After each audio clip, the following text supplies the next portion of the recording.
እኔ አይደለሁም ብላለች የኮምቦልቻዋ ልጅ። ለማንኛውም ዩቲዩብ ላይ ባለው በተቀጠፈው ቅጥፈት ላይ መልስ ሰጥተናል።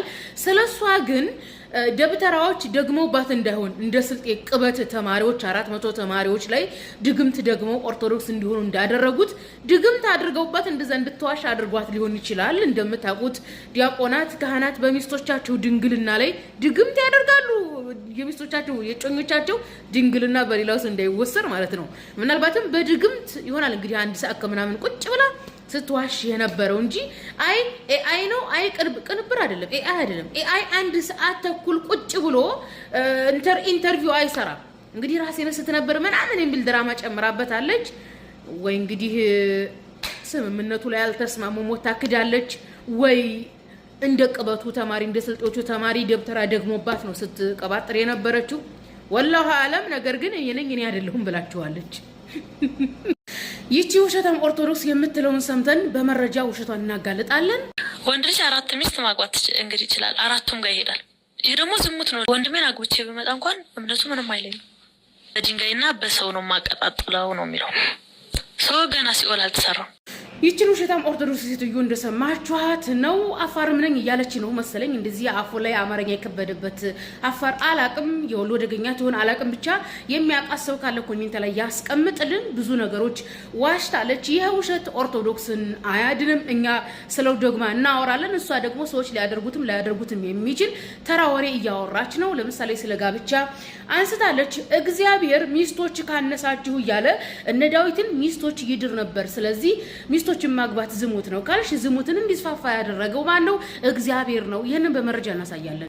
ሁለተኛ ሳሙኤል ምዕራፍ 12 ከአንቀጽ 1 ጀምራችሁ ማንበብ ትችላላችሁ። 8 ላይ የጌታንን ቤት ሰጠሁ፣ የጌታንን ሚስቶች በብብት ጣልኩ፣ የእስራኤልና የይሁዳን ቤት ሰጠሁ፣ ይህም አንሶ ቢሆን ከዚህም በብልጥ ጨምርልህ ነበር። እግዚአብሔር ሚስት ያነሰው ይጨምር ብሎ አስተምሯል። ብዙ ሚስት ስለማግባት አንስታለች። ወንዶች ብዙ ያገባሉ፣ ሴቶች ግን ብዙ ያገቡን ብላለች። መጽሐፍ ቅዱስ ላይ ብዙ ሚስቶችን ያገቡ ወንዶች አሉ። ነገር ግን መጽሐፍ ቅዱስ ላይ ብዙ ባሎችን ያገቡ ሴቶች የሉም። ስለዚህ ክርስትና መጽሐፍ ቅዱስ ሴቶችን ይበድላል። ሴቶች 1000 ባል ስላላገቡ ሰለሞን 1000 ሚስቶች ነበሩት። 300 ውሽሞችና 700 ሚስቶች ማለት ነው። ለምሳሌ መጽሐፍ መሳፍንት ላይ ጌዶን በጣም ብዙ ሚስቶች ነበሩት። ነገር ግን እንደነ ጌዲዮን እንደነ ሰለሞን እንደነ ያዕቆብ ሁሉ ብዙ ባሮች ያላቸው ሴቶች መጽሐፍ ቅዱስ ላይ የለም። መጽሐፍ ቅዱስን ሳታነቢ ሚዲያ ላይ በመውጣት ተዋረድሽ አንቺ ብቻም ሳይሆን ዘመዶችሽ፣ የሰፈርሽ ሰዎች፣ ዘርማንዘሮችሽ እንዲዋረዱ ነው የምናደርገው። በሰፈር መሳቂያና መሳቂያ አድርጓት። ዘፍጥረት 4:19 ላይ ላሜህ ለራሱ 2 ሚስቶችን አገባለ፣ ሌሎቹ 3ም 4ም 5ም 20ም 29ም 19ም ያገባለ። ነገር ግን ሴቶቹ 4 ባላገቡ 2 ባላገቡ የሚል የለም። የሰለሞን ሚስቶች አንደኛ ነገሥት 11 አንቀጽ 3 ያክስትና ያጎት ልጅ ስለማግባት አንስታ ስትቀባጥር ነበረ። መጽሐፍ ቅዱስ ላይ ታላቁ ነብይ ያዕቆብ እስራኤል እየተባለ የሚጠራው ወይም እስራኤላውያኖች ነን የሚባለው በዚህ ዘመን የነሱ አባታቸው ያዕቆብ ያጎት ልጆች ራሔልና ሊያን ከነ ሰራተኞቻቸው ከነ ባሪያዎቻቸው ነው ያገባው። ዘፍጥረት 30 ላይ ማየት ትችላላችሁ። መጽሐፍ ቅዱስሽን አንብቢ። የኢትዮጵያ ኦርቶዶክስ ተዋሕዶ ቤተክርስቲያን ፍትሐ ነገሥት ነው የምትከተለው። ፍትሐ ነገሥት ከግሪክ ነገስታትና ከሮማውያን ነገስታት የመጣ የጋብቻ ልምድ ነው የምትከተለው እንጂ የአይሁድን የጋብቻ ልምድን መጽሐፍ ቅዱስን አትከተልም። ካሁን በፊት ምን ብያችኋለሁ? ኦርቶዶክስ ባህል፣ ፖለቲካ፣ ቄሶች፣ መነኩሴዎች፣ ነገስታት ጣልቃ የገቡባት ቤተ እምነት ናት አላልኳችሁም? አሁን ላይ የምታዩት ኦርቶዶክሱ የቄሱም የነገስታቱም የሮማውያኑም የግሪካውያኑም የአይሁዱም አማልክት ስብስብ ናት ኦርቶዶክስ። መጽሐፍ ቅዱስ እንቀበላለሁ የሚል ስለ ግሪክና ስለ ሮማውያን ማውራት የለበትም። የኦርቶዶክስ የጋብቻ ስልት የግሪኮችና የሮማውያኖች ነው። ሲጀመር ግሪካውያንና ሮማውያኖች ቀይረውት ነው እንጂ ከአንድ በላይ ያገቡ ነበረ፣ ብዙ ሚስትንም ያገቡ ነበረ። ብዙ ታሪኮች አሉ። ታሪኮችን ሄዳችሁ ማየት አለባችሁ። ሌላው ቅጥፈቷ ወንድሟን አግብታ ብትመጣ እንደማትከለከል ነው የተናገረችው። በሱረቱ ኒሳ አንቀጽ 23 ላይ ተከልክሏል። አንድ ወንድ እህቱን ማግባት እንደማይችል ተቀምጧል። ሱረቱ ኒሳ አንቀጽ 23ን ሙሉ ለሙሉ ማንበብ ትችላላችሁ። ወገናችን መዋሸት አቁሚ። ኦርቶዶክስን በውሸት ልታድኛት አትችልም። ሌላኛው ቅጥፈቷ በእስልምና ገነትና ገሃነም ገና አልተፈጠሩም ብላ እየጠቀሰችው ከሱረቱል በቀራ ነው ብላ ሱረቱ ተህሪም ላይ ያለ አንቀጽ ትናገር ነበረ። ያ አዩሃ ለዚነ አመኑ ቁ አንፉሲኩም አህሊኩም ናራ የሚለው ሱረቱ ተህሪም ላይ ነው ያለው። ለማንኛውም በእስልምና ሃይማኖት ገነትና ገሃነም ምን ዘመን የተፈጠሩ ናቸው ገና ይፈጠራሉ የሚል አስተምሮ የለም። አትቅጠፊ ወገናችን። ሱረቱል በቀራ አንቀጽ ከ23 ጀምራችሁ 24 ማንበብ ትችላላችሁ። ገሃነም ማለት ሲኦል ከተፈጠረች የቆየች እንደሆነ ተቀምጧል። በሱረቱል ኢምራን አንቀጽ 133 ላይ ከጌታችሁ ወደ ሆነችው ምህረትና ስፋቷ እንደ ሰማያትና ምድር ወደ ሆነችው ገነት አላህ ለሚፈሩት የተዘጋጀች ስትሆን ተቻኮሉ ይላል። ስለዚህ ገነት ከተዘጋጀችም ዘመኗን የሚያውቀው አላህ ነው። ሲኦል ገሃነም ከተዘጋጀች የሚያውቅ ዘመኗን አላህ ነው። ስለዚህ አትዋሺ ወገናችን፣ ቁርአንና ሐዲስ ላይ መረጃ ያለ። ሌላው ነብያችን አለይሂ ሰላቱ ወሰለም በሰሂህ አልቡኻሪ 3241 ላይ ምንድነው ያሉት? አጠላዕቱ ፊ አልጀና ፈራአይቱ አክተር አህሊሃ ፉቀራ ወአጠላዕቱ ፊ ናሪ ፈራአይቱ አክተር አህሊሃ ኒሳ ብሏል። ስለዚህ ነብያችን አለይሂ ሰላቱ ወሰለም ገነትና ገሃነም እንደነበረች አስተምሯል። ወገናችን ከየት አምጥተሽ እንደምትዋሽ አላቅም።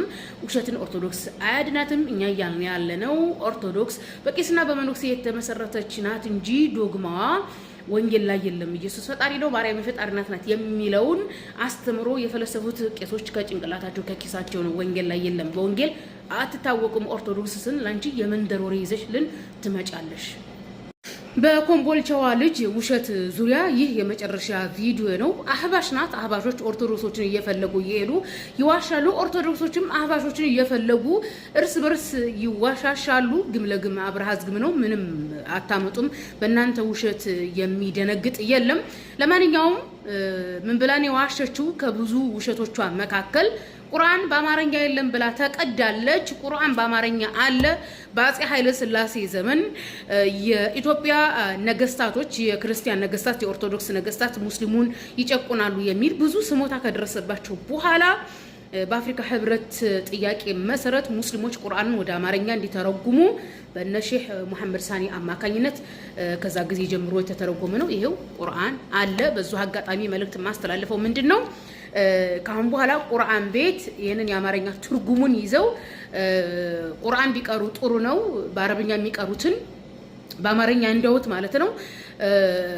ቁርአን በአረብኛ ነው። አረብኛ ነው ኦሪጂናል ቋንቋ ማለት ነው። እኛ ደግሞ ሀበሾች አማርኛም ሌላም ቋንቋ ተናጋሪዎች ነን። በኦሮምኛም የተተረጎመውን፣ በትግርኛ የተተረጎመውን፣ በአማርኛ የተተረጎመውን ጎን ጎን እያደረግን ብንቀራ ከአሁን በኋላ ለአህባሽ ውሸት አፍ መዝጊያ ይሆናል የሚል ለኢትዮጵያ ሙስሊሞች አስተላልፋለሁ ማለት ነው። ሌላኛው ይቺ ወገናችን አህባሽ ናት። መጽሐፍ ቅዱስ ላይ ኢየሱስ ክርስቶስን የሰላምን ለማምጣት አልመጣሁም እናትን ከልጇ ልነጣጥል ነው እንዳለው ሁሉ ኦርቶዶክሶች እንደዚች አይነቷን ውሸታምና ቀዳዳ በመጠቀም ቤተሰብን ለመነጠል ሞክረዋል። አባቷ ሌላ አቂዳ እንዳለው እናቷ ደግሞ መውሊድ አክባሪ አህባሽ እንደሆነች ስትናገር የነበረች ናት። ልክ ማቴዎስ ወንጌል ምዕራፍ 10 አንቀጽ 34 ላይ የተጠቀሰውን ነው ስትናገር የነበረችው። እና ደግሞ ሃይማኖት የወጣ ገደል ይባላል እያለች ሶሻል ሚዲያ ላይ እነፎይ ሴጋ በየሶሻል ሚዲያ ገጹ ላይ የሚቀጥፉትን ለቃቅማ ማስታወሻ ይዛ ሄዳ ተዘጋጅታ ኦርቶዶክስ ዩቲዩብ ገጽ ላይ ሄዳ ስትቀደድ የነበረች ቀዳዳ ናት። በክርስትና መጽሐፍ ቅዱስ ላይ ከኦሪት ዘፍጥረት እስከ ዮሐንስ ድረስ ከሃይማኖት የወጣ እንደሚገደል መጽሐፍ ቅዱስ ላይ አለ። በኢትዮጵያ ታሪክ ራሱ የኢትዮጵያ ነገስታት ሁሉ ተገሏል፣ ንጉስ ሁሉ ተገሏል። ከኦርቶዶክስ ወደ ካቶሊክ ሃይማኖትን ሊቀይር ነው በመባል የተለያዩ ነገስታት በካህናት ቄስና መነኩሴ ንጉሶችን አንቀው ይገሉ ነበር። ጎንደር ፋሲል ቤተ መንግስት ውስጥ የተገደሉ ነገስታቶች አሉ፣ ሃይማኖታቸውን ሊቀይሩ ነው በሚል ማለት ነው። በተደጋጋሚ የምነግራችሁ አጼ ዘድንግል ካቶሊክ ሊሆን ነው በሚል መነኩሴ ነው በአንካሴ ወቅቱ የገደለው። ከሃይማኖት የወጣ እንኳን አይደለም ግለሰብ ንጉስ ራሱ ተገሏል በኢትዮጵያ ታሪክ ማለት ነው። እንኳን አይደለም ሃይማኖትን የቀየረ በሃይማኖት ላይ ራሱ ጥያቄ የሚጠይቅ አፍንጫ ይቆረጥ ነበር፣ ምላሱ ይቆረጥ ነበር፣ እጁ ይቆረጥ ነበር። በአጼ ዘርዓ ያዕቆብ ጊዜ የነ ደቂቅ እስጢፋኖስን ታሪክ ማየት አለባችሁ። በመጨረሻ የማስተላልፈው መልእክት ምንድነው? ሶሻል ሚዲያ ላይ እየወጣችሁ ስለቀጠፋችሁ ኦርቶዶክስን እውነት አያደርጋትም። ተግባብተናል። እየጠየቀን ያለ ነው የኦርቶዶክስ ዶግማ ወንጌል ላይ የለም ነው። ኦርቶዶክስ ፈጽሞ ወንጌል ላይ የለችም ነው። ኦኬ። በእስልምናም ዶግማና ቀኖና አለ፣ በኦርቶዶክስም ዶግማና ቀኖና አለ። ዶግማና ቀኖናን ለማጥራት ረጅም ዘመን የሚፈጅ ነው። ዶግማና ቀኖና በአንድ ሰዓት ዩቲዩብ ገጽ ላይ የሚፈተሽ አይደለም። ተግባብተናል። ሲጀመር ዶግማ ማለት ምን ማለት ነው፣ ቀኖና ማለት ምን ማለት ነው የሚል አያውቅም ማህበረሰባችን። አብዛኛው ማህበረሰባችን ኋላ ቀር ገበሬና ነጋዴ ነው።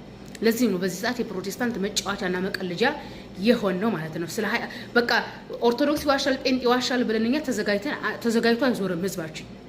የዕለት ጉርሱን ለመሙላት የሚንከራተት ህዝብ ነው። ስለዚህ በህዝብ ላይ መዋሸት የትም አያደርሳችሁም ነው። ያው እንግዲህ ኦርቶዶክስ 4 ባል እንደሚሸልማት ያው ተስፋ እናደርጋለን።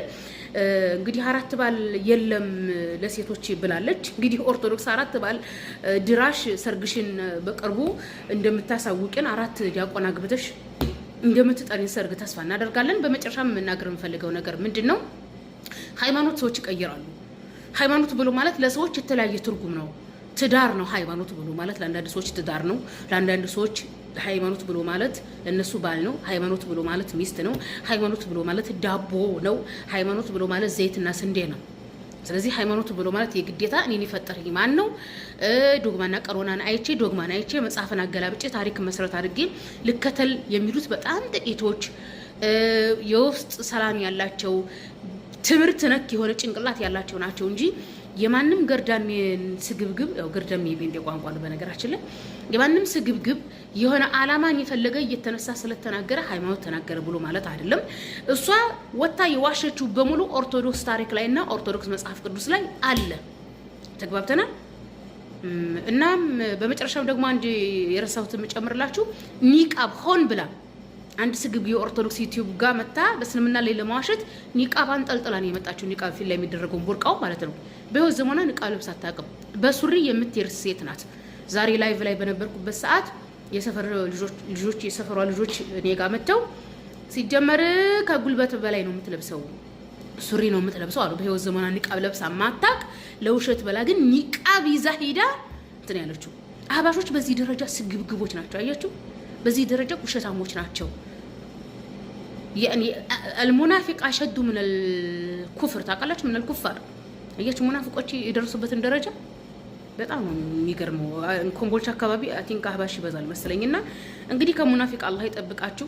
ካፊሮች እና ሙናፊቆች አትዋሹ፣ ውሸት አቁሙ።